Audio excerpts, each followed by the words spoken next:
Ecclésiaste. Chapitre 2. J'ai dit en mon cœur, allons.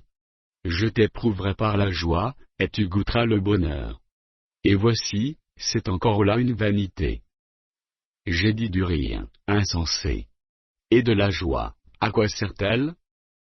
Je résolus en mon cœur de livrer ma chair au vin, tandis que mon cœur me conduira avec sagesse, et de m'attacher à la folie, jusqu'à ce que je visse ce qu'il est bon, pour les fils de l'homme de faire sous les cieux, pendant le nombre des jours de leur vie.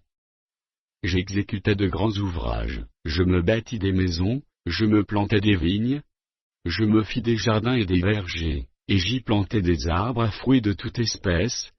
Je me créai des étangs, pour arroser la forêt où croissaient les arbres.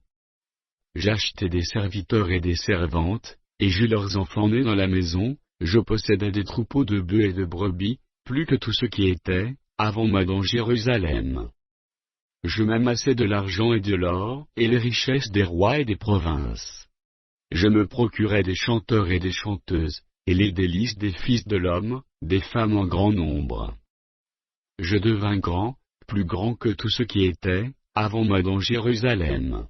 Et même ma sagesse demeura avec moi.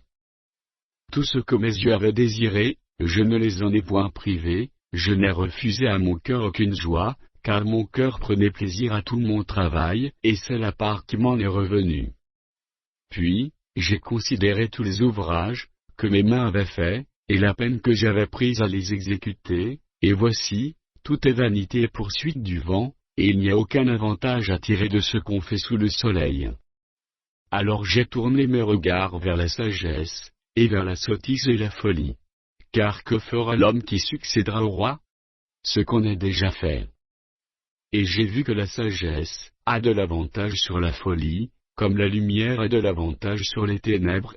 Le sage a ses yeux à la tête, et l'insensé marche dans les ténèbres. Mais j'ai reconnu aussi qu'ils ont l'un et l'autre un même sort. Et j'ai dit en mon cœur, j'aurai le même sort que l'insensé, pourquoi donc ai-je été plus sage? Et j'ai dit en mon cœur, que c'est encore là une vanité. Car la mémoire du sage n'est pas plus éternelle que celle de l'insensé, puisque déjà les jours qui suivent, tout est oublié. Et quoi? Le sage meurt aussi bien que l'insensé. Et j'ai haï la vie, car ce qui se fait sous le soleil m'a déplu, car tout est vanité et poursuite du vent. J'ai haï tout le travail que j'ai fait sous le soleil, et dont je dois laisser la jouissance à l'homme qui me succédera. Et qui sait s'il sera sage ou insensé? Cependant il sera maître de tout mon travail, de tout le fruit de ma sagesse sous le soleil. C'est encore là une vanité. Et j'en suis venu à livrer mon cœur au désespoir, à cause de tout le travail que j'ai fait sous le soleil. Car tel homme a travaillé avec sagesse, et science et avec succès, et il laisse le produit de son travail à un homme, qui ne s'en est point occupé. C'est encore là une vanité et un grand mal. Que revient-il, en effet, à l'homme de tout son travail, et de la préoccupation de son cœur, objet de ses fatigues sous le soleil? Tous ses jours ne sont que douleur, et son partage n'est que chagrin, même la nuit son cœur ne repose pas. C'est encore là une vanité. Il n'y a de bonheur pour l'homme, qu'à manger, à boire, et à faire jouir son âme du bien-être, au milieu de son travail, mais j'ai vu que cela aussi vient de la main de Dieu. Qui, en effet, peut manger et jouir, et si ce n'est moi?